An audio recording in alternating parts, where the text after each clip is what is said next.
ಈ ಕಾರಣದಿಂದ ನಮ್ಮ ಪ್ರಾಣಾಧಾರಣೆಗೆ ಏನು ಊಟ ಮಾಡಬೇಕು, ಏನು ಕುಡಿಯಬೇಕು, ನಮ್ಮ ದೇಹ ರಕ್ಷಣೆಗೆ ಏನು ಒದ್ದುಕೊಳ್ಳಬೇಕು ಎಂದು ಚಿಂತೆ ಮಾಡಬೇಡಿರಿ ಎಂಬುದಾಗಿ ನಿಮಗೆ ಹೇಳುತ್ತೇನೆ.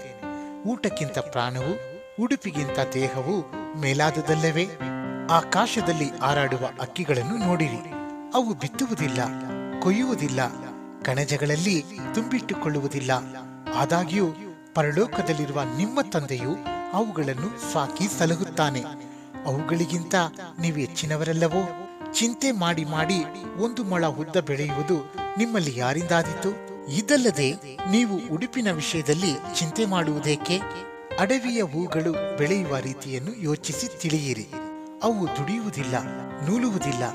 ಆದಾಗ್ಯೂ ಈ ಹೂವುಗಳಲ್ಲಿ ಒಂದಕ್ಕಿರುವಷ್ಟು ಅಲಂಕಾರವು ಅರಸನಾದ ಸೊಲೊಮೋನನಿಗೆ ಸಹ ಅವನು ತನ್ನ ಸಕಲ ವೈಭವದಿಂದಿರುವಾಗಲೂ ಇರಲಿಲ್ಲವೆಂದು ನಿಮಗೆ ಹೇಳುತ್ತೇನೆ.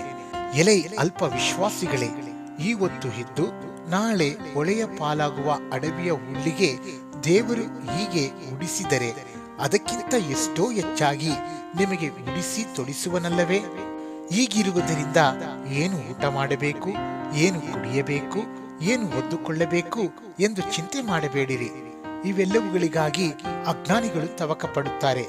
ಇದೆಲ್ಲ ನಿಮಗೆ ಬೇಕಾಗಿದೆ ಎಂದು ಪರಲೋಕದಲ್ಲಿರುವ ನಿಮ್ಮ ತಂದೆಗೆ ತಿಳಿದಿದೆಯಷ್ಟೇ. ಹೀಗಿರುವುದರಿಂದ ನೀವು ಮೊದಲು ದೇವರ ರಾಜ್ಯಕ್ಕಾಗಿಯೂ ನೀತಿಗಾಗಿಯೂ ತವಕ ಪಡಿರಿ.